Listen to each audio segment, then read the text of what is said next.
Wonderful. So I just want to say thank you for joining. Thank you for taking the time. I think this is going to be super interesting. If you don't know, this is Unblur's initiative. So we can promote a little bit of a public safety conversation. We want to open the conversation. We are trying to create valuable content with our partners, which at the moment are first responders. And that's, we believe they are supposed to be the one talking to the community because they actually are the ones with the knowledge. So let me welcome and introduce you to Unblur Smart Talk webinar sessions. This is the second one we have done. And we are going to be focusing this conversation on real experience use cases and reference cases about 3 different UK fire services on their use and expectations of use of technology. We have 3 panelists, 3 speakers. I'm going to read them. So thank you for bearing with me and for bearing with my accent, everybody. We have Steve McLinden, who is the Digital Project Manager at Mid and West Wales. Hi, Steve, can you say hi with your hand? Hi, everybody. Then we also have Jon Laight. Laight is accompanying us. He's a station commander from Hereford and Worcester Fire. That's right, you got it. Good afternoon. Wonderful. And at the end, we have Shaun Baker, who is an area commander and head of operations and risk from Shropshire Fire and Rescue Service. That one is way easier for me to say.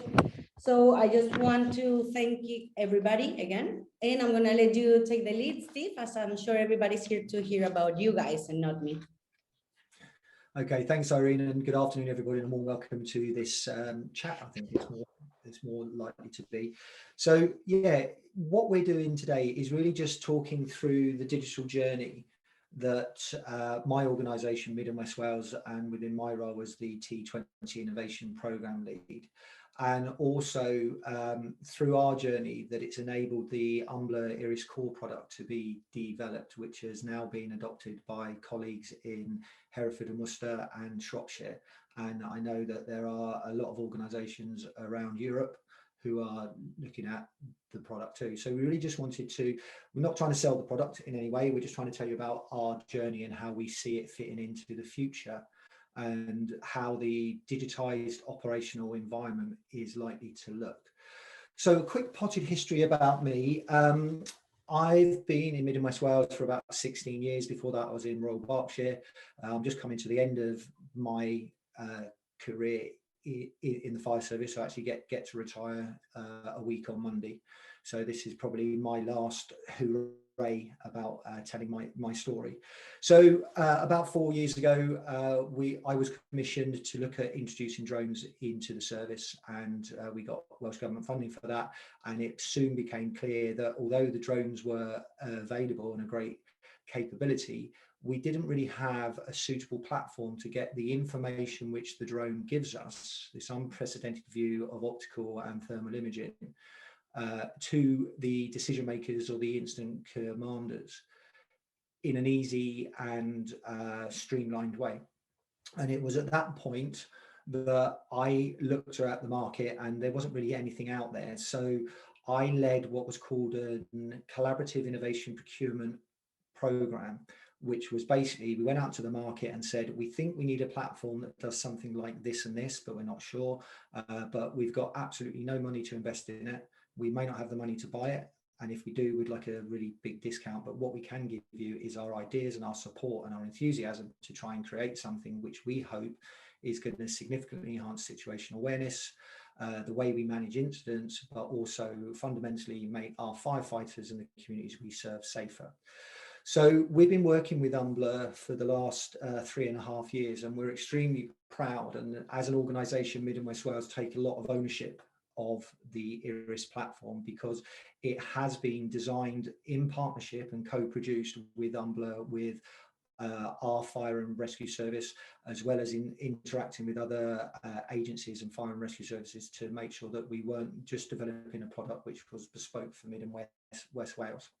So where we currently are, Within my T20 program, I'm also responsible for looking at the holistic digitization of the operational environment. And what we're talking about there is about being able to create an instantly deployable digital ecosystem, which then allows the new technology that is out there and is becoming readily available to work reliably and consistently.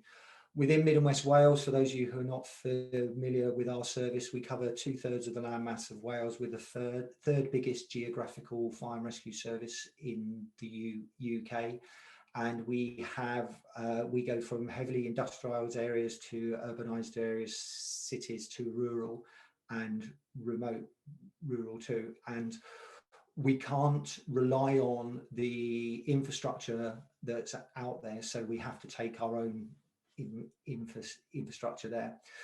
What we have been looking at is, alongside the IRIS platform, is we've been looking at developing instantly deployable internal tracking of firefighters within GPS denied environments.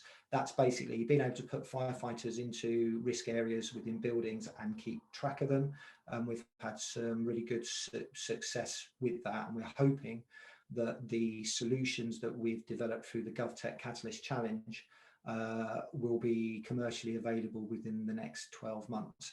And part of that is that they're going to be integrated within the IRIS platform too. So that's really a sort of potted history of where we've come from as an organisation, and my role in leading the development of the platform from a Mid and West Wales perspective. I think the key thing for us, and what's been really positive, is that the platform has been designed by firefighters to be used by firefighters. So we have got, as I said, within our organisation, a lot of ownership at station and crew level, because there are certain functionalities and buttons which individuals can say, I asked for that, that's how I wanted it to work. And I've already seen our colleagues in Hereford and Worcester have come up with a really cool addition, which I'll let Jon go into, but that's about planning and mapping incidents. So we're currently at the stages where we're implementing our digital infrastructure over our fleet of 100 vehicles.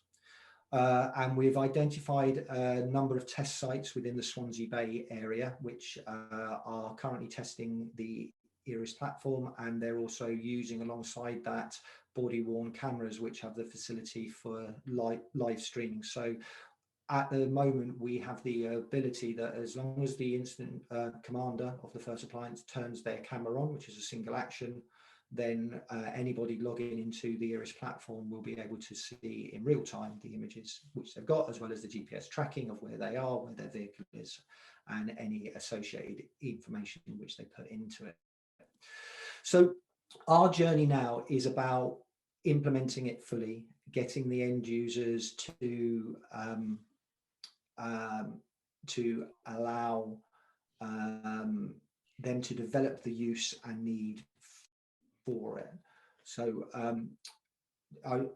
Irene, do you want to jump in there? So I'll just see. Yeah, I wanted to interrupt you, Steve, because you were explaining a little bit about what is IRIS and how it is working for you guys, because it was actually developed for end users. Would you care to explain or elaborate a little bit for the people who don't know what are the main problems that IRIS is actually solving? Okay, yeah, sure, absolutely. So at the moment, as an incident commander, the systems which we have on the fireground, actually around the incident, are very analog. They're paper-based. They're very verbal, as in via radio comms. And at the moment, the information, when it's shared and when it's received by the incident commander, is very much pushed. You don't have a choice of when the radio is going to go off. If you want to share information, you have to queue. What we're trying to solve is to make sure that everybody on the fireground who has a command role is able to access information in real time in a format that they can look at it and analyze it and use it to make the best decisions they possibly can, whilst also allowing them to deposit information into what we call the IRIS information bucket. but it's put in there so that they can continue to undertake their operational role. And an example for that is that if you've got an incident commander who's busy and you've got a sector commander around the back of the building who's trying to communicate, then they have to queue up. They have to wait until that officer's free. The IRIS platform allows, when it's safe and appropriate to do so, that the individual sector commander can share what they're doing, what their tactical plans are, what their analytical risk assessments are, the imagery of what they're seeing. They can deposit that into the IRIS platform. So we can fundamentally look to start changing the operating method of one where information is pushed and you have to make dynamic decisions based on just the information which you're getting, which you sometimes have not much control over, to one where we can change it fundamentally to a process of pulling information down, where the incident commander can step back, create a little bit of time and space, and start to look at and analyze the information which the IRIS platform holds, to allow them to then make the best possible decision. The other element of IRIS, which is unprecedented, is that it has integrated external GPS tracking, so you can see where assets are in real time, but also then you can get the visual element, as in, if somebody describes to you a situation over the radio, your impression of it is probably going to be different to what the actual scene is. However, if you're both looking at the same picture, you are seeing the same thing, and that will generate a much more precise understanding and conversation. So the other thing is as well is, and the beauty of IRIS is that it allows that data then to be shared anywhere in the world, where experts, subject matter experts, or people who need to have access can access it and see it in real time, which lends itself perfectly for things like training, post-incident learning, in investigations, and also, and I know Shaun's going to talk about this in a second, is it really does lend itself for multi-agency incidents too. The other thing that we've been experimenting with and working on is using it for training, because it's a cloud-based platform. You can run IRIS alongside a Teams or a Zoom call, and you can actually remotely interact and manage an incident. So from a training point of view, this is a really quite straightforward and quite sophisticated way of being able to engage people, especially during the COVID pandemic. You can actually work with and engage with people, and they can see exactly the same thing as you, but also you're using the platform which you would use in the real world, and you're not going from a simulator into another system. We've had great success in using this in a couple of places. One, we used it on a swiftwater rescue boat training course up in the Menai Straits in North Wales. The other week, we had 3 boats working on the Menai Straits in darkness, and we were able to track, and we were able to drop points of interest, and we were able to use the body cameras live streaming. And the water incident manager from our service, who's our lead instructor, actually gave feedback saying it's the first time he's ever felt he's managed a water incident properly, because once the boats go off, then really it's just your best estimate of what it is. So they were able to see that. And then with that, we were able to involve a national resilience colleague who was actually monitoring and offering advice to the incident in North Wales from his home in Kent. So you can see this access to technical information and support. And then the other thing which we've done, before I hand over to Jon to discuss the training parts of it, we did a training exercise. We've done 2 recently. One, we had the collapsed mine shaft mines working in Skewen, which is a little village northeast of Swansea. We weren't in a position to deploy IRIS on the actual incident, but we did actually reenact the incident using the data and the cues. And we had the Silver Commander who was in charge going through that, and he's fed back and said if he'd have had that in his multi-agency briefing, it would have made a world of a difference, because they'd have all seen the same things that had the GPS tracking, the planning and everything else. The other element we've just used it in is for group manager assessments, and we were able to have assessors logging in to actually see the decision making processes and the ARAs being done, and the sectorization and everything else. So I think from a training point of view, there's some really positive elements there. And I think IRIS platform, considering it is the live platform which you would use operationally, is also very much suited to the pre and post incident spaces too. So I'm just conscious I'm waffling on a little bit, so I'll open up the floor to my colleagues.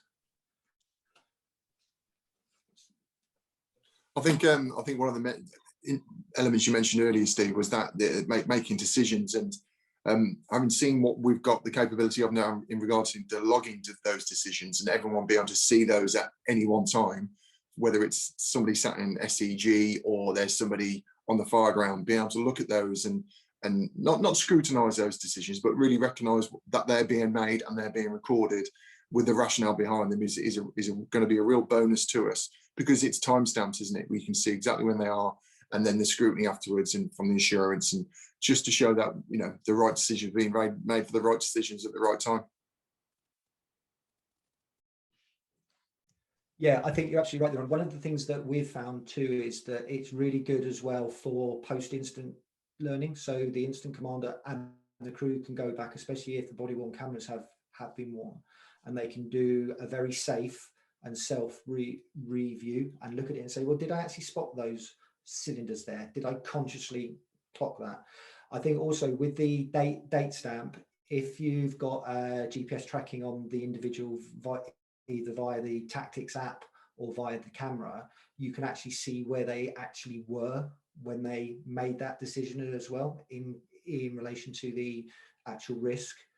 And another conversation which we've just had is with our corporate risk department, and they can see that this type of information is invaluable for any subsequent investigations, especially if there's been an accident or injury, that you can actually see it the whole way through.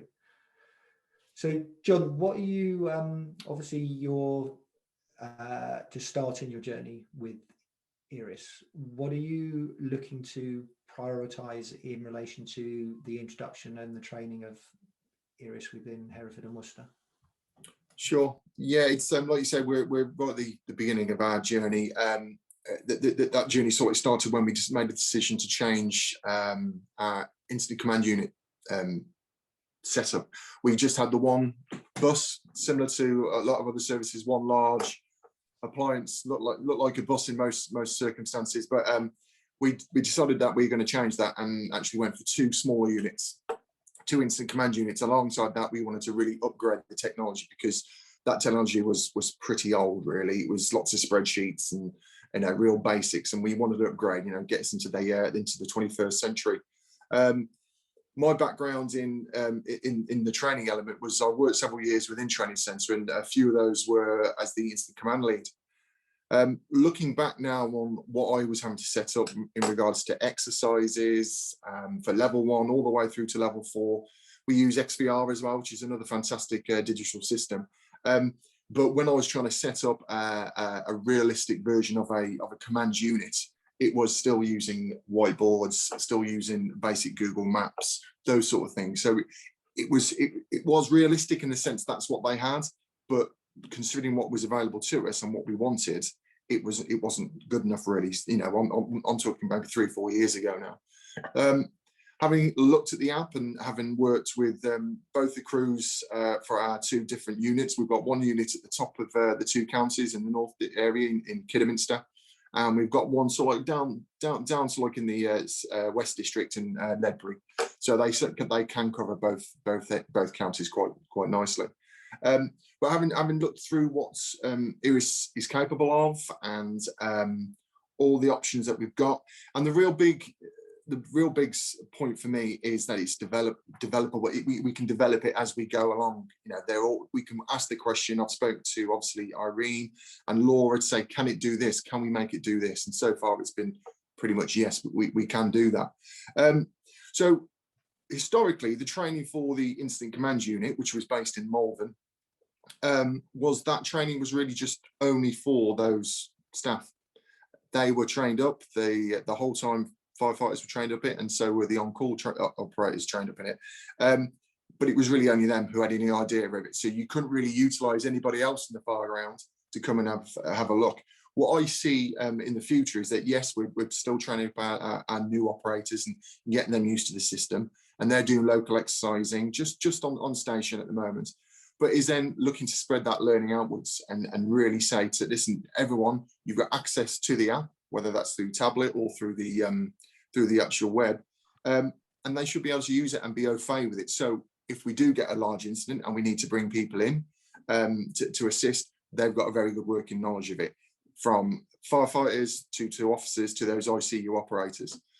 Being able to use it during exercise is going to be fantastic as well, whether they're tabletop or whether they're practical exercises. We've historically had one large service exercise per year.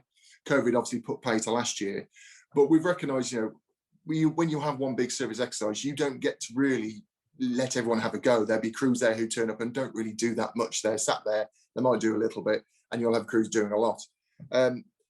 We're going to try and change that and have 2 or 3 per year, but using the IRIS is going to be able to ensure everyone's involved, from those who are actually exercise and those who are on duty who aren't at the exercise, or we can record it and then use it for exercising and training after the event, to show people what was good, what wasn't so good, and then the actual functionality of those of all the elements within IRIS.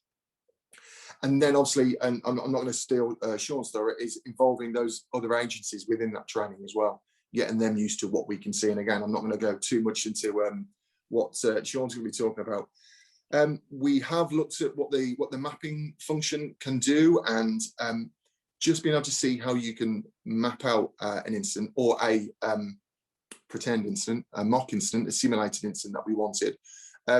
We can pretty much make it what we want and link it into our own risks. We all know prevention and protection is really high on the agenda right now.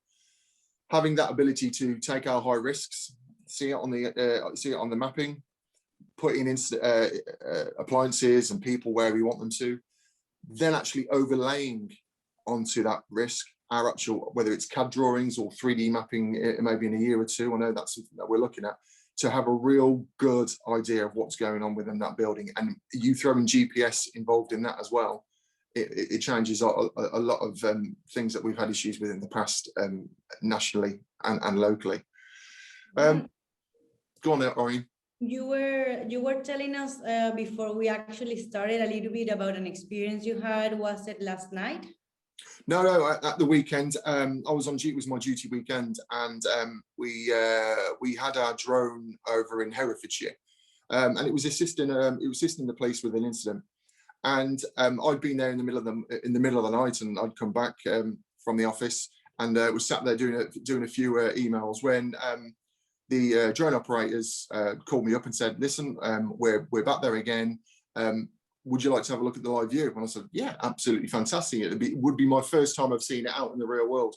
So yeah, up on the laptop, logged into the IRIS app, and then within seconds I could see a very clear view of what the drone was seeing.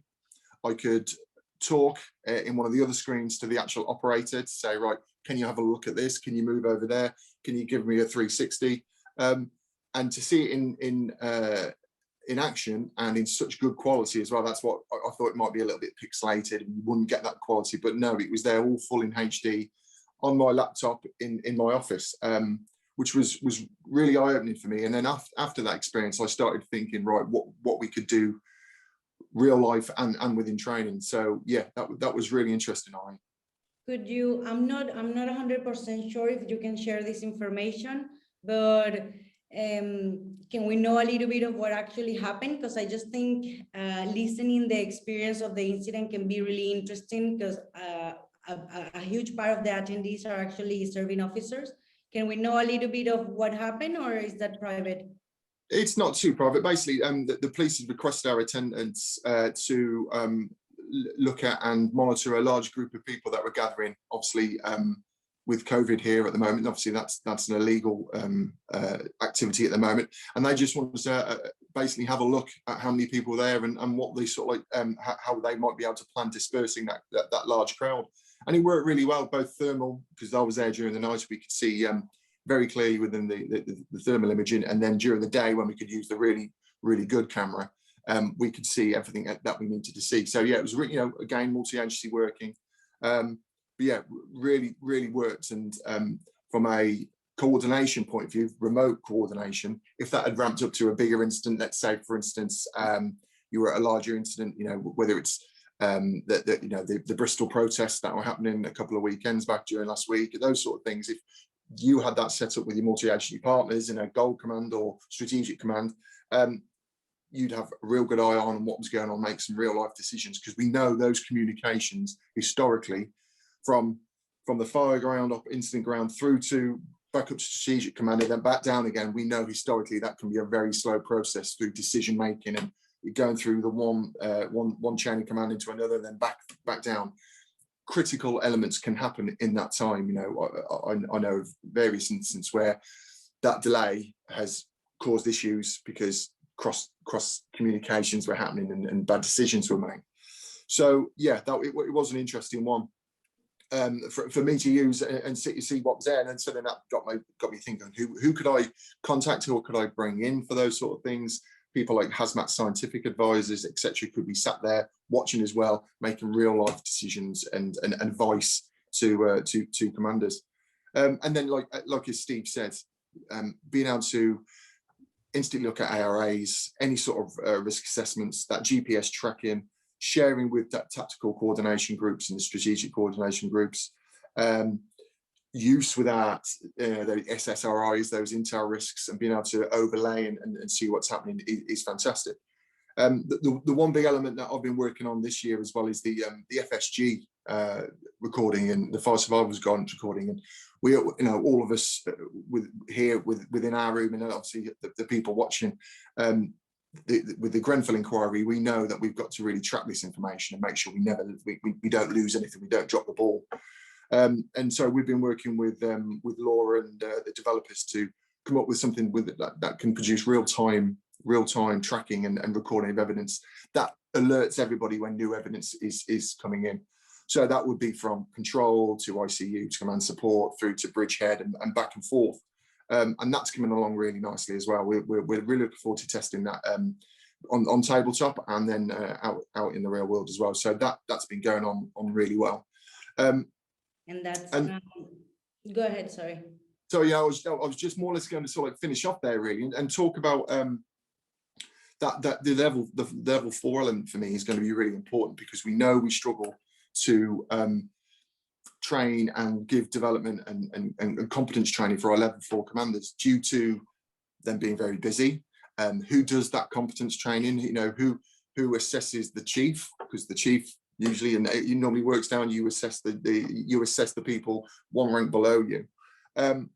But this could really factor in, especially from the recording, whether that's through drone recording, body-worn cameras, using the apps, using the telephones. We can use that for training, especially for assurance as well. We could drop that in there for them at the same time. But yeah, the training for the level 4 operators could be really beneficial, and I could see some real development opportunities for that. Yeah, because I know most of your services, and when we speak to other fire and rescue services, sometimes they feel this is just for big incidents, and that doesn't always happen. Even if it's a big service, it doesn't always happen. And also what you were saying just a few minutes ago, all this information that you can recollect, we're also using to keep enhancing the platform. Sometimes it feels like maybe it's not ready, or it's just that it's different to explain, but it's because we're taking all of this information, and that's where the artificial intelligence comes in, which sounds maybe complicated or weird or new, but that is so we can have recommendations, protocol, just utilizing all this information that at the moment you have so pen and paper, right? So not losing all of this. I do have a question that I think Shaun might be able to help me with, or maybe more than one of you. So you were saying, we know that one of the main benefits of Iris is the communications, even though the functionalities are enormous, because it just increases situational awareness. But you were talking about different agencies, right? You even use it within your service if you have a training exercise. But what about interoperability? How has Iris been to help you with interoperability? Shaun, can you tell us something about this? Yeah, I think everybody knows on the call that you know, the fire service and the role it takes now has changed over the years. You know, our days of static incidents dealing with a fire, an RTC, an incident has moved on. You know, the flooding, the MTA work we do, you know, the work with around counter-terrorism, hazmat jobs now, and all the issues that come with that mean that there's lots and lots more agencies and lots more information available. And I think that the fact that with this system, you've got the opportunity to invite people into the incident log, if you like, or to the live scene of the incident management, and share that information instantly, means that we're not losing any information, and people are aware of the ground truth straight away. I think that the fact that, you know, as a national TACAD for flood, I've been at incidents where we've had a number of teams go and search up in the Cumbria floods. A number of teams went and searched the same village because information didn't get shared from agency to agency. With this, everybody who's involved in that incident, you know, the wider picture could be involved in the same information, and it could all be relayed quite instantly. And I know that Resilience Direct was introduced to try and do that, to try and share that sort of information. It's not really very dynamic. You know, there's elements of it that can be worked, and it's got elements that are really good. But with this system that we've got here with Iris, it allows for a more dynamic picture. It allows for instant information to be uploaded and shared. I think there'll be some work needed around data sharing protocols with certain agencies. Certainly the police have got very tight data sharing protocols around because of the nature of what they do, but I'm sure that's nothing that couldn't be worked out, and this will give that dynamic information instantly. You know, if we talk about the incidents that have already been mentioned, floods, you know, wide area floods that happen over a long period of time, that updated information could be instant. We've got high-rise building, sorry. How do you manage at the moment with this lack of communication between agencies, if we can put it like that?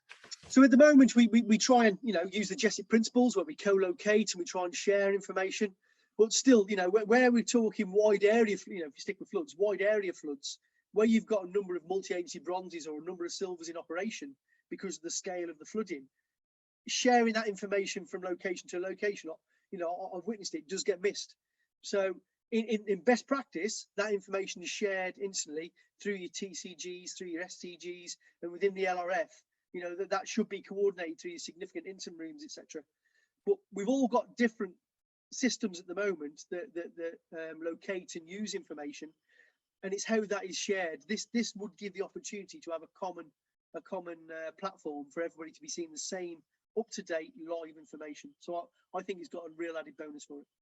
But is it like a challenge with tools and actual elements, or is like an internal policy between different agencies? What is the main challenge at the moment? I think there's both of what you just said. You know, there is the tools and the information. You know, certainly within our area, our LRF. You know, I don't want to talk down about police, but you know, they struggle at the minute to get on a Teams call because their information and their software and their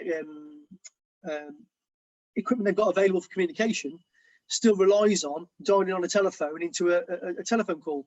You know, so they're now just moving forward and trying to come into the 21st century with using, you know, laptops and devices to be able to have a Teams call or a face-to-face call via the web. And it's not just the police, there's other agencies as well that haven't quite got that grasp of, you know, what can you use. So there's all the data sharing protocols, there's all the what platform is to be used that would need to be identified and ironed out, and how that shares. And the emergency services network would have a massive impact on that, the ESN, you know, when that comes rolled out, and maybe even, you know, replacement for Airwave, the SMCP, when that comes into place, that may be something that, you know, is going to dictate what can and can't be done in the platform and security around the sharing of that information. I think Steve wanted to say something. Yeah, I was just going to add in definitely to support what Shaun's taking. And I think one of the design elements that we built into our original specification for IRIS, or the command platform which we wanted, was that at the moment, real digital sharing and command and control generally comes in when the ICU gets there. So there's a lag between the initial incident, data gathering, and what's going on. Then there's a startup time. Some services are a lot quicker than others. I know ours is not particularly slow, but it's not particularly quick. But there's also a massive risk of information loss. So it is important to make sure that, or when we were designing it, we were looking to make sure that we built that, built the system so it could be used from the very start, so that by having the integrated body cameras, we can then start gathering the visual data and the audible. Then what we've encouraged our crews to do, though we're doing it from like the ICU going upwards and downwards for adoption, but what we're saying is, if you get to the point where you're going to set up a command support on the appliance, which is the first formal sort of administration of the incident, then don't undo the command support pack, turn IRIS on and start to do your planning, your plotting, your data recovery and everything else through that. Because what that means is, as soon as that starts, anybody who's authorized to can get into the incident. So there is a consistent information stream. So Silver can actually start up before anybody gets anywhere, because they can just log in and actually start to see. We're going to be experimenting with whether, as soon as the incident grows and the incident command unit is mobilized, whether they're able to safely and without being car sick start to manage the incident from the ICU en route, because they'll have all the information that they're going to need. And I think that's one of the real core strengths. And I know through our engagement at the T20 program, we've been speaking to the Fire Service College in Incident Command School, and they can provisionally see some uses for it and how it will just share and work. I have spoken to colleagues who are doing some surveying and data collection for the National Resilience, and they asked exactly the same question that you asked, Shaun, is you've got the IRIS platform, why don't you use the Resilience Direct? And it was, well, to be honest, it's not that well known. It's not what I've seen of it. It's not as agile and easy and intuitive to use. And also then you're putting another system in on top of your vision mobilizing system and any other local ones. And one of the conversations I've had with colleagues in Fire ESN is that there should probably be a national discussion now, and a multi-agency national discussion, instead of organizations being able to self-select the platform which suits them. It may be worth now running a process that we say, right, the national platform is this, and we all work. And I think a platform similar to IRIS or IRIS itself would be a really strong one, because it's designed to be used at a one pump job equally as well as it can be used at a multi-agency major incident. I think, and I've said this before, we are now with this type of technology where smartphones were 5-10 years ago. We're becoming aware of it. We can potentially see what it can do, but we don't quite know how it would work for us.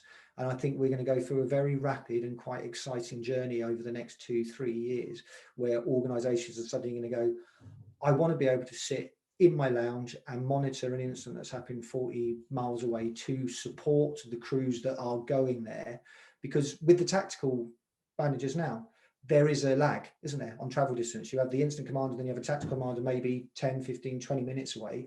Whereas now you could just phone up a remote tactical commander with the body camera in the area, so they can monitor and provide that support. Sure, so you were going to say something. Yeah, and that's part of where our future we've been considering is, you know, ops assurance is a big process, and I think one of the comments in the comment bar here is around the role the NFCC is going to play or can play within this. And I think there's two elements to it. Is the ops assurance process, he's saying that we should be looking at small incidents, not just the big ones as well. And it's probably that first 20 minutes of any incident that, you know, as a flexi duty officer or as a monitoring officer going out, you miss, you never see.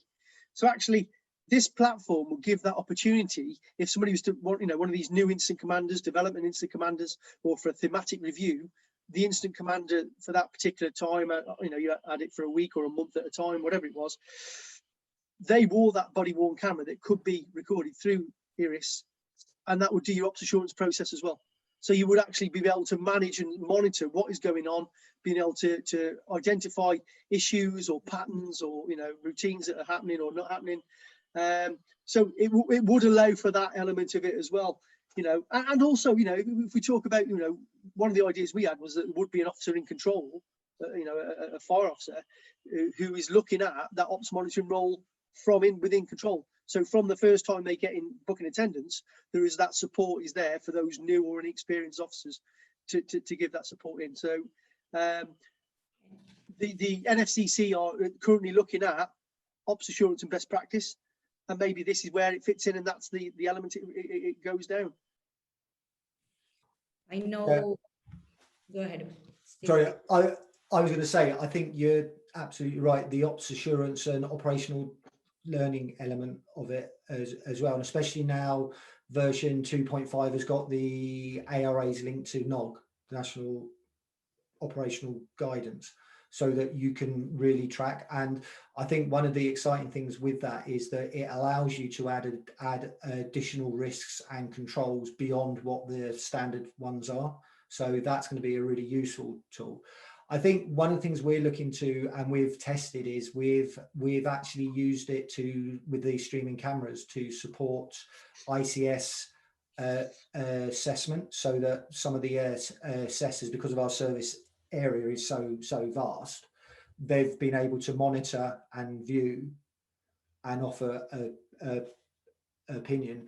The other thing we're looking at too is potentially whether it could be utilised for business fire safety as well, to capture risks and issues there too. So yeah, I mean we're on the cusp of a really exciting period of where digital technology is going to start to come in. I think end users are going to be the ones driving it, because the level of technology familiarity with the cadre of people who are coming through now, maybe not so much people of our generation, but people are going to be saying, why am I using a pen? Why can't I just speak into the tablet and it captures it? Why can't I see what they're doing 400 miles away? You know, it's that type of thing. So I think it's going to be quite an exciting time. I think it's really interesting as well, Steve. Sorry, Irene. I spoke to Irene a couple of weeks back about you know, doing this webinar, and I said what we've got to be very clear is that what we're not trying to do is replace incident command, because that's us. It's the people who put the structures in place. We're the commanders, and we put it, whatever needs to be in there. This is that support element that, you know, without sounding heartless, command support is there to make the job a better place and a better day for the commanders, so they've got all that information coming through. So having a few conversations with others at the moment, you know, they did keep saying, well, you know, what happens with instant command now? I said, no, instant commands will still stay the same. You're just going to have a lot more information coming in. Your situational awareness will be so much better. Your communications and your real-time communication will be there for you to look at and use and make good decisions around. So yeah, it was just making sure that people recognise that we're not trying to replace instant command. That's there. That's within National Operational Guidance. One good thing is that we've started to mould some of the elements to National Operational Guidance, so with the right colour coding and the, you know, using the scenarios for the risk assessments and the IRAs. that has been really useful for me. You know, part of my normal role is one of the leads for national operational guidance, and seeing that factor into that has been a real big plus for me, taking a lot of work away from some of the elements I was thinking, wait a minute, that's going to take months and months and months to do. Yeah, I think you're absolutely right, and that has definitely been very much part of our thinking, is that IRIS, as with any technology we're introducing, it's a tool, it's another layer of something. It's not a replacement for. We've got to ensure the core skills, and if technology fails, which it can do, is that the incident has still got to be able to be run effectively and safely. And it is about making sure that people understand is, I think, sorry, just to sort of go to that, I think it is important to recognise, though, that the operating method within the incident command system might change. And this is where I was saying about information is pushed on you, whereas now it may change to a pull where people are encouraged to step back. You know, it could be that you could actually have a command decision-making team. So it's almost like a VAR role, you know, a virtual assistant referee. So there's people monitoring, more experienced people maybe of our level, looking at it going, actually, that's a good decision, or hang on, have you considered this? You know, it's that mentoring role. I think the other thing we've been looking at, and we've been speaking to academic colleagues in Cardiff, is there is the risk side of things as well. And there is the real risk of what we call decision paralysis, where if the incident commander suddenly doesn't have the live tracking or this video streaming or access to IRIS, are they suddenly going to go, well, I'm not prepared to make that decision because I haven't got all the things I know I could potentially have? And I think that really sort of aligns with your comment, John, is that we've got to say, look, you primarily do this. This is how you operate. This helps you. It's not there to replace anything. Yeah. It's not there to make your decisions for you, isn't it? And we're still the decision maker, unless the AI starts to take over and Skynet comes online, and we're all in trouble then. Yeah, I think though, just with the AI, one of the things that we've said is people have this perception that AI and machine learning is there to take over and to do it for you. What we've always said, and having spoken to the academics about this, is the AI is there to declutter stuff. So it's to take information and sort it and sift it. But we would only look to use AI to present information in a clear format that allows the human element to make that choice. You know, and I think when we've explained that, that has gone some way to reassure people. In the same way, when we're introducing technology like tracking and body-worn cameras and voice recording, we've had to reassure them, saying, look, you have total control of it. You turn it on, you turn it off. Yeah, it's up to you. When you're using it, you should be using it in what we call fire brigade mode. So you should be doing a professional job. We don't expect it to be on when you're doing other things. And you shouldn't be afraid of it, because ultimately, especially now, any job we go on, you can guarantee there's at least 5 or 10 cameras on you, capturing you. And then we have no control over where that's used, who used it, what order it's used in, what's dubbed over it, what context it is presented in. So we've always said to our teams, you know, why wouldn't you want to have your own version of the truth? So if something happens, you can say, well, no, look, this is my body camera, this is what I saw, this is what I did. And that has gone down well with end users, because they need that confidence and that reassurance, really. Definitely. I think when you look at, there's not many incidents now where there isn't a multi-agency response. You're looking at least 2, the emergency responses being there, usually 3, a minimum of 3.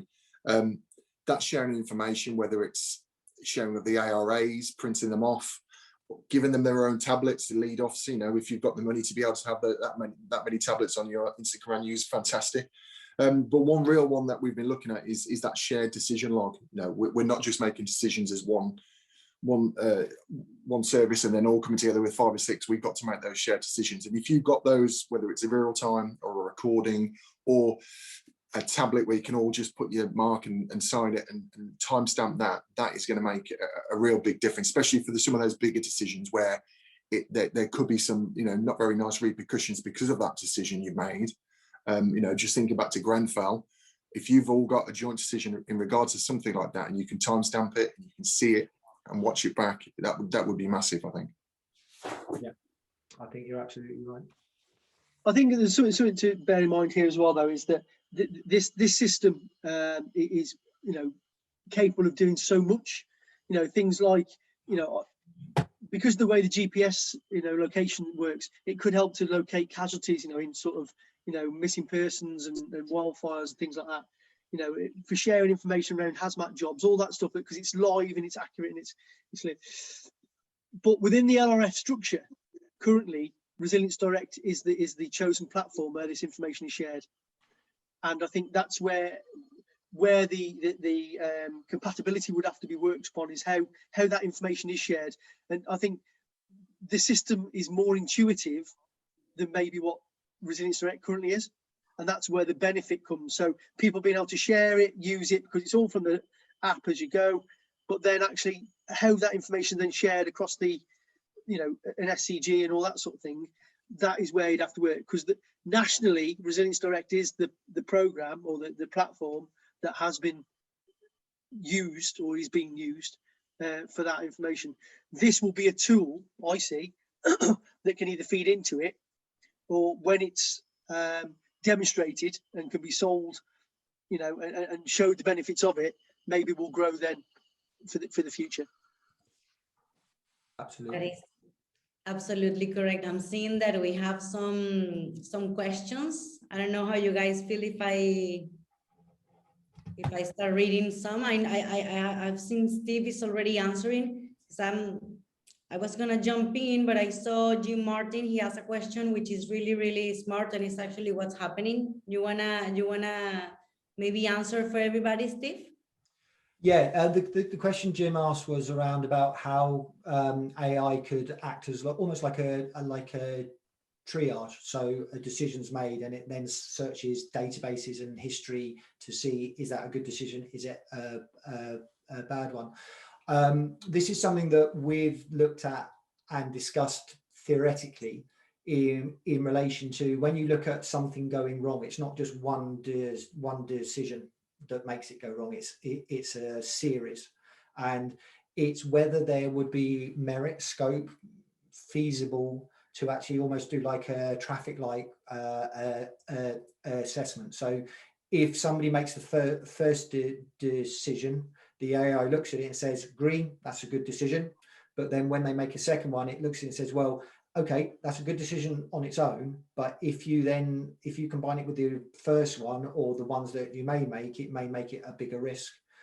I think it's very complicated, very difficult to do, but then it does, as I've put in my text answer, is it does present challenges then, because one of the new decision-making model and the work that Sabrina Cohen-Hatton's done is about the operational discretion, which is a really powerful and useful tool.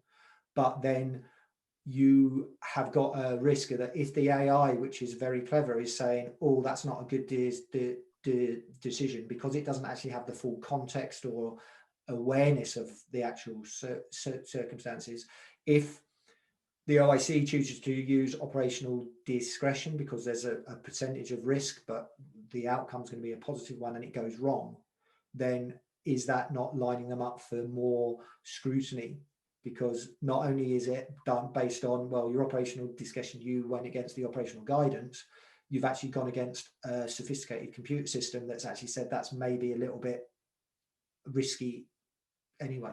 So I think there is a place for AI and ML within the future, but I think we've got to tread carefully, because I think the Skynet comment would probably be something that people fear. So I think for me, I would want the systems to initially to be able to cleanse and declutter the information, because there is going to be more information coming in potentially if the system is being used fully. Plus there'll be a whole new range of sensors. There could be gas monitors, tracking, thermal imaging, IR, whatever, there could be a load of things. And we haven't even started talking about the integration of smart building tech. So PIR alarms, smoke alarms, tracking, all that sort of stuff. So yeah, in short, yes, it is possible, but I think we need to tread carefully, but not avoid it. I don't agree with the Skynet comment, and as you said, the artificial intelligence or the software for that matter, they don't make any decisions, as you well know. But I do think this question is right on spot, because actually one of the end goals that we have with IRIS is to be able to create protocols, but those are just recommendations based on your knowledge, on your expertise, on your work, on what's work or haven't worked, and you always have the opportunities to just guide it. You wanted to comment on that, Jon, or? No, I was just going to ask Steve, obviously, you guys are a lot further forward than we are. When it comes to security, there was a couple of questions I've just seen in the background in regards to not just about sensitive information, but the security of that information. Now we're talking potentially using people's names and addresses, GDPR and everything. What's been factored into that side of things? Is there any encryption anywhere, or how do we control who's got access to the app? If we've got lots of tablets out there and we've got lots of people using them with their own phones and things, what's to stop me from then going in and typing in as much as I wanted to? Can we allocate users only and lock other people out? Yes, the short answer is we, within our specification, we obviously were very sensitive to cybersecurity and the GDPR side of things, and that obviously is linked into the images as well, the cameras and everything else. So I know my organisation, when we were about a year ago, when we were looking to really start to move forward, the issue of cybersecurity came up. And to be fair to Unblur and the team, they really took this on, and they've gone through a whole series of cybersecurity upgrades. They've achieved, I believe, cybersecurity Cyber Essential Plus, which is the equivalent, I'm told, to the code of connection requirements for ESN. But they've also done the pen testing, the penetration testing. For those who are not technically minded, and I didn't know what it was that they actually pay a company to come in and try and break it and access it. So there are those levels there. Within the design of the login and the access, there's user levels, so you can be an observer, a user, administrator. There's different grades there. I think for us, we're on the journey of learning what's what and who needs what. So I think, again, is one of the real positives that we've had working with Unblur over the last 3 years, is that they're very good at listening and understanding and reacting to. In fact, they're very good at preempting us as well. The number of conversations said is, we've been thinking about, and Laura and the team are going, yeah, we've done that. That's coming out next. So yeah, I think cybersecurity is an issue. I think they've, at the moment, Unblur have done everything they can.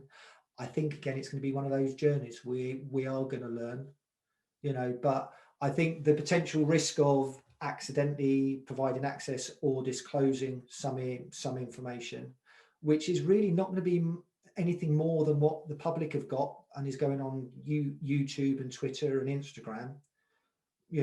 I think, again, you've got to balance it. Everybody, as soon as data protection and GDPR comes in, they take a deep breath in and go, oh my God, we can't do it. I think we've got to take a more pragmatic approach and say, well, does the actual potential risk of that outweigh the benefit that it's going to give us, which is going to give us safer firefighters, better outcomes, better understanding, operational learning, all the positives there. So, but yeah, I think it's part of this journey, because, as I said, we're at the very start of it, really, this type of tech, and hopefully it'll continue to grow. We still have a few more questions. Actually, we have like 9 questions, so I don't know if we're going to be able to go through all of them. I'm going to just comment very briefly on one. Tom Robery from Hereford is asking,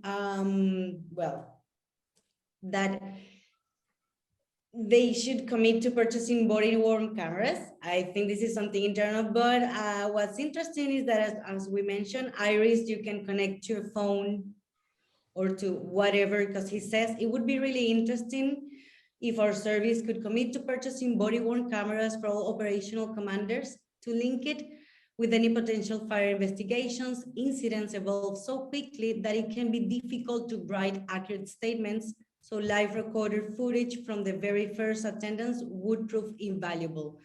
And that's actually what you can do. And that's actually that's something that we're doing at the moment, and you can just connect with anything. As you said, we know between the challenges, maybe budgeting is one, or the fear that you mentioned before. We've been hearing about this for a long time, and I think after COVID, when everything has gone so digital, fear is one of the main things that we have heard about. And okay, now I'm going to jump to a different question. Are you being able to see this as well? I'm not 100% sure. Yeah. Is there anyone that you want to take a handle on? I think one question down the bottom from, I think, Rob Harvey, talking about the THINKS behavioural marking within National Operational Guidance. That's a really interesting one, because if you're the first incident commander turning up there, you've got the body worn camera on, it's quite difficult to see your visual markers and your behavioural markers as an individual. You probably won't pick that up until the second incident commander came on. You'd be able to see each other's interactions and pick up on those behavioural markers, but I don't see why not. You could definitely use it within training scenarios. So yeah, I know not all organisations have picked up on the THINKS behavioural marking system. Yeah, I know we're looking at it and how we do that. I know it would link into regionally, I'm sort of leading on how we're going to do the command hours. If you can show command hours and you can link it to live footage and show how many hours somebody's been making critical decision making, that can link into there to show competency in regards to that as well. So yeah, it's really good to see that being linked into operational guidance there. So yeah, definitely. I think just alongside that, one of the things that we've been keen to advocate with our operational crews is that we're encouraging the incident commanders to turn the body worn cameras on as soon as they can, and that's en route. Because I think the thing we miss is some of the really good decisions and pre-planning which done by crews en route. But also it gets you the opportunity to gather the initial reactions of crews when they turn up. And the site example that I use is there's a video on YouTube of one of the crews going onto the Grenfell Tower, and they're on the A440 flyover. And they're filming it, and you hear the conversation between them, which I can guarantee would be exactly the same for every single pump. But it just sets the scene is, wow, what are we going to do with this? It really sets that marker. But I think the behavioural part of it is really interested, and we've been speaking to an academic, a guy, Phil, I can't remember his surname, but he's doing a PhD building on the work that Sabrina Cohen-Hatton has done, and it is about that behavioural stuff. So I think, yeah, definitely a system like this will add to that. Wonderful. We have a few more questions. I think there's one that maybe Shaun would be the person to answer, but of course, feel free to correct me. Lynn West, he asked, hi, will there be a national data sharing protocol between agencies or at a local agency level? I don't know if we have the answer for that, but do you care to take a shot? I think part of the SMCP is going to give us that platform to do. I think that is the aim of the SMCP and the SN Emergency Services Network, is to try and have that secure standard platform that is to a certain standard across every organisation, so that information can be shared. There's obviously a certain amount of information, that police won't want to share and won't share, but interoperable incidents where the benefit of everybody on the incident ground can be sharing information that's going to make life easier or save a life or stop something from happening. I think that is the platform that we need to get to. And if it's not here, that is where I think it'll happen. There's a very interesting question from Glenn Hunter. Thank you, Shaun. I think maybe Jon, you want to take it, but I think all of you can give it a go because it's very interesting. Glenn asks, if an officer makes a genuine error during an incident, would this be used against them? And I ask you, Jon, because I'm wondering what happens at the moment, what happens in training, what happens right now, if an officer makes a genuine mistake right now without it being recorded, do you hold it against them? How does this work? Yeah, I can understand that, and you know, especially when you look at some of the footage from the Grenfell inquiry, you only have to see some of the decisions people made and what they've had to go through is pretty awful in some respects. But for me, I think that the word there that's really pertinent is the word genuine error. I've got no problem. I've never had any problems with people making decisions at the right time for the right reason, and with a little bit of hindsight afterwards and reflection on what's happened following debriefs, you might say, well, actually, yeah, it probably wasn't the right decision because I hadn't got some other information back there. But it all boils down to operational learning, really. Genuine mistakes happen. I would say at most instances there's a level of one decision that probably wasn't the best. Hopefully they're the really minor ones. But yeah, if it's down there, it would really boil down to operational learning during, whether it's debriefs or during ops assurance. It's the mistakes that would be directly against policy and procedure and guidance. Those are the ones that will be scrutinized really. But genuine mistakes, genuine errors, that's part and parcel of it, really. We just want to make sure that we learn from it and don't make those genuine mistakes later on, and it's shared with everybody, whether that's multi-agency or locally or regionally. You just got to make sure those errors aren't made again because you've learned from it. I don't know what you guys you think, whether it's a similar sort of thing from your side of things. I think from our side, we've actually had a experience where we had an incident with a not as positive outcome as we would have liked, and we had CCTV cameras on the appliances, and the organisation took a really positive view on it. Said, look, we're going to use this to learn, to make sure that if people are lacking in certain areas, we can support them. So we went through a process. We identified, I think it's about something like 96 points where things needed to be adjusted, only small ones in things, and then we supported the individuals through that. I think the other thing is just to bear in mind, and I sort of alluded to it previously, about the good thing with a system like this is we have our own version of the truth, and we have it in context to what was seen, what was being done at the time. And you've only got to look at the Grenfell Tower. The investigation is just peppered with hindsight. Everybody knows what happened. Everybody, I can guarantee Michael stood in that lobby for the first 2 hours and did not have a clue the magnitude of what was going on out there. You know, so if you've got a system which can allow somebody to be objective by looking at it without hindsight, you can actually see the decisions being made in the context based on the information which the individual has. And that often throws up more positives to say, well, you did that well, you did that well, you did that well. That's the point where it was a little bit shaky. And that's what led to the anatomy of why these things happen now. And I think so, again, yeah, you're always going to have people who will see it as a negative because I can be held up for this. But I think equally through our experience, there's a lot of positives as well. You can actually show actually they did really, really well there. And I think that shouldn't be missed. I think we've moved into a better culture nationally now. You know, that blame-free culture's gone now. It probably wasn't like that back when we joined. There was always, I'm not doing that in case something happens. But no, I think we're in a much better place these days, and we recognise that it is about learning rather than pointing fingers and saying it was your fault. There's none of that. It is really learning opportunities, really, for me. And having seen it and made mistakes myself and recognising what they are, it's for me, it's not an issue as long as we learn from them. Yeah, absolutely. We have another question. Thank you both for that insights. Kyle Chapman, he's asking, why do you look externally over internal development? Many services, typically larger, often look internally to develop similar systems to share, sell, or to other organizations.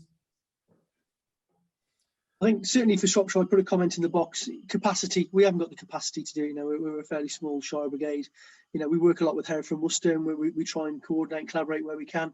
But I think even between the two of us, we wouldn't have the capacity and I suppose the IT know-how to put this sort of stuff together. And I think it's good to go outside where you've actually got, you're not blinkered into a thought process of what you think you want, or when you bring experts in from the wider picture, people are bringing in technology from everywhere and are making the best technology fit to your problem, rather than you trying to fit what technology you know to the little problem that you've got. So I think that's for me is a key aspect of it, is getting the experts in to give a view of your problem, not you telling the expert how to fix your problem. Yeah, I think you almost build in single points of failure as well, don't you, Sean? You know, we've had internal systems produced, and some really, really good ones, but you just need one person to leave the organisation, you need one person to get promoted or retire, and wait a minute, if you haven't put in sort of redundancy in there, you could be in a real problem, especially for really, really important features and systems you have in place. So yeah, for me, you know, if you can go, whether it's off the shelf or what Unblur are doing, as long as the investment's there, you can really justify that investment from a medium to long term financial plan, really. So yeah. Yeah, I think just to add to that, I think also often when organisations look at that, they sometimes look at it at quite a short-termist view. It's just developing the platform. That's the first bit, and that's the relatively easy bit. It's then the maintaining it, keeping it going, improving it, because the platforms that it operates within Windows or the servers and everything else, they upgrade on a regular basis. And unless you've got somebody who's permanently monitoring, fixing bugs and everything else, whereas if you outsource it, also third parties are generally better placed to market it and sell it, and then get a bigger user base, which is more revenue, which is more investment. And I know Unblur have been extremely fortunate. They've secured €2.5 million funding, and I believe Irene, you'll have to check me here, but you're investing €2 million or so over the next 3 years to develop the platform. I know other platforms on the market, having spoken to them, have actually said our development is really low, because the fire service sector generally is not a huge sector for big companies to do this stuff for. So yeah, I think I would say for something like, sorry, go on. Go ahead. No, I was just gonna say that at the end is a tool, is a software that is created with and for you. So everything that we are developing or that we are trying to develop has come for the fireground, and is working towards that. Yeah, absolutely. You wanted to close up with something? No? No, I think I've said enough. Okay, wonderful. We have some people here congratulating us. I think we can still take a few questions, or how are you feeling? Yeah, Tired. no problem. Yeah, Good. Thank you all. We have a great attendance, actually. And we do have a few more questions. I don't know if we can answer this one, but I'm going to give it a go. Mike Devin, he asked, any thoughts on the use of physiological monitoring of firefighters on the ground? I know what we've tracked it previously for hot fire training in CFBT. I know we haven't got anything in service, but we've tried a few systems where the tracker's worn within the actual underneath the tunic, and it tracks heart rate and blood pressure and things like that. Again, not being that tech savvy, I should imagine there is some way of linking it in. Steve, I think you were about to talk before I jumped in, but have you looked at that already? Have you? Yeah, part of the actual original specification was to, we did originally partner with another company who were looking at the biometrics and also the medical response, because when we were doing the Pathfinder trial, so we were looking at, can we build the digital patient management data in there? Can we link the defibs and the monitors in, and using Iris provide a portal so a medic could dial into it. So if our crews were going to a hands-on chest and it turned out to be more than that, they had the ability to get some help. What we looked at the biometrics was that it was potentially opening Pandora's box, and we then following our discussions, we asked the basic question: what problem are we trying to solve here? Because we don't have regular occasions where firefighters are falling over ill doing ops. We keep our people fit. We also then sort of got a bit of guidance on when people look at biometrics for firefighters, they tend to go for the sports science part of it, and they go for like pulse rate, blood pressure, internal core temperature, and all these things. The partner that we've got, who's a trauma surgeon in Birmingham, Dave Morgan, he sort of gave us some really good advice and said, you probably, if you do want to do something, the technology's out there. There's in-ear, there's body worn, there's even chips you can swallow, which I think would go down really well with our crew. I know GMC in partnership with Draeger, I think, have done some work as well.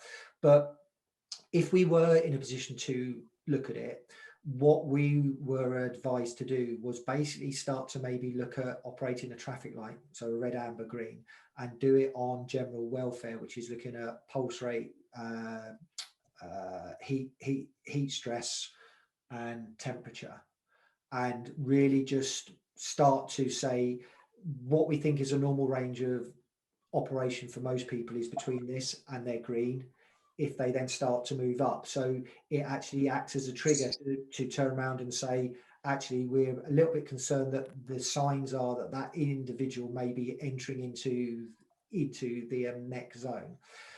The reason we sort of felt that was a good idea for us, if we were to explore it, is because there's so many variables for an individual as to what your performance is going to be like. If you've been out the night before and had a couple of beers, or you've had a spicy food, or you've had a stressful driving to work, you're not had sleep, there's so many variables. So the definitive science of, for me, it will know when I'm feeling bad, is going to be really hard to do. And then the Pandora's box part of it was that if we did gather data and then somebody asked for their data under a subject matter access request, and we provided all this medical data, they then took it to a general practitioner who maybe had another agenda, and then came back and said, do you know what, this operating method of people being at rest, suddenly going from rest to being in a room at 250 degrees is so dangerous because their pulse rate and their blood pressure goes up. It's not a safe way to work. Then we're leaving potentially the organizations wide open, because somebody might say, well, it's not safe to operate. You know, so there was all these sort of things we were trying to work out. So I took the responsible and brave decision to say, we'll park that, it's in the too difficult box, and we'll let somebody else deal. But one of the sort of, going back to how biometrics links in with Iris, one of the design principles which we've built into Iris is that it's open source, so that anything can surface through it. So it's not like software platforms where you can only use this software with this device and that device. We've always said, you know, we don't know what our information needs are going to be. So Iris, within reason, has to be open enough that if we want to bring 3D interactive building plans in, we can bring those in. If we want to bring biometric monitoring of crews, we bring that in. If we want to bring BA control in, it can come through in some way. So yeah, I think the biometric things issue is there. I don't know whether there's a real need for us to do it for ops at this time. I think the only real use case for me has mainly been training, and mainly for BAIs who are getting hammered the whole time. So yeah, I think that goes very hand by hand also with the behavioral investigation that you said. At some point, I think they're gonna go together. And again, I think fear is always there, present.